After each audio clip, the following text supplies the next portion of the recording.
Have you ever felt like life was closing in on you? Like no matter how hard you tried, the weight of your struggles seemed unbearable? If you have, you're not alone. Every great story in the Bible begins with someone who faced overwhelming odds, yet God used their trials to bring about a mighty victory. Today, I want to share with you how God takes the broken pieces of our lives and weaves them into a masterpiece of His divine plan.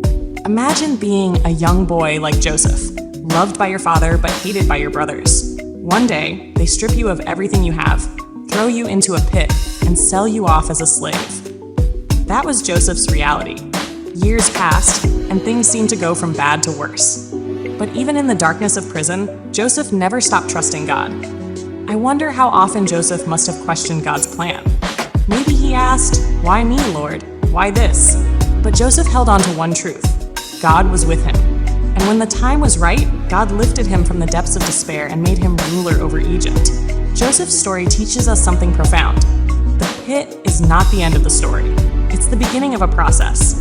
What others mean for harm, God uses for good.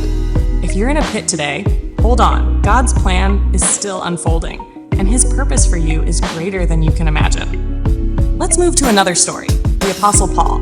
Paul was no stranger to hardship.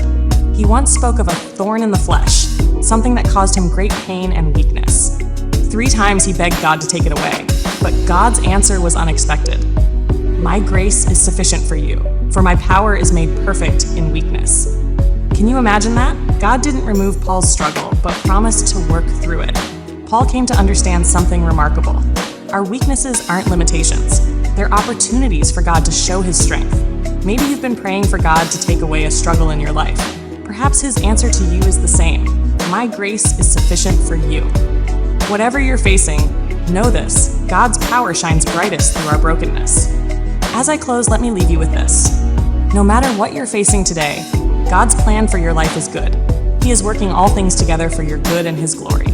When the enemy whispers that you're defeated, remind yourself of this truth: in all these things, we are more than conquerors through Him who loved us. Romans 8:37. God didn't bring you this far to leave you.